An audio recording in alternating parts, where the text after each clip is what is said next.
definitely weird to be in China and to not be able to read like any of the signs. They gave my sister and I the choice about whether or not we wanted to go to Chinese school. Like, why would you give like a 5-year-old that choice? Even though now I'm like, yeah, of course I wish I could write and read my own, like the language that I inherited. In like elementary and middle school, like really wanted to kind of get away from that image of being a foreigner. It would take months for me to kind of tell my friends in middle school, like, oh, I'm not actually Polish, like I'm Lithuanian. Just sorry, it never really came up. I didn't ever want to explain it. It was like a Catholic all-girls school in Washington, D.C. Like, I have my family, but not a lot of like Colombian or Latinx friends growing up. When I was younger, made me lean more into the American side. As you get into middle school and high school, things get embarrassing, especially a kid who went to a school with a lot of white kids. Like, I went to a wedding, and I don't know if you guys know like what mehndi is or henna. I had to get it on my hands and my feet, and I would like scrub before school, like trying to get it off. And I remember we were swimming in gym one time, and I wore socks in the pool, like just to hide it. Then when I got to end of high school, college, I just wanted it all back.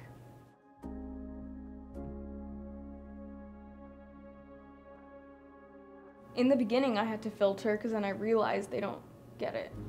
Growing up in Indian households, a lot of us get like hit, but not like abuse, like it's like discipline. And I mentioned it one time like jokingly, and my friend, she's white, she stopped, she's like, oh my God, were you abused? And I just had to be like, no, it's not abuse, it's just our lives. I don't want my parents to come off as abusive or conservative because they're the nicest people. It's just like those things where you're surrounded by other people who don't understand. I grew up like in California where there are a lot of other people like me, like first generation Asian, first generation Chinese especially. Coming here was like the first time where I realized in many spaces that I was like the first person of color. I just remember like people making kind of like,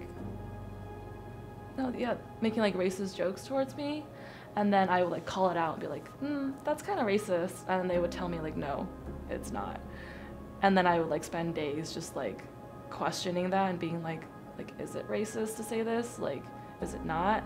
Like, I can't tell anymore. People just lump you into a whole group. So they're like, oh, you must take down vodka like a champ, you know. They're very completely different cultures. I'm Colombian, and that's different from being from Chile or being from somewhere else. People are like, you don't look Latina. And then I'll speak and then they'll believe me.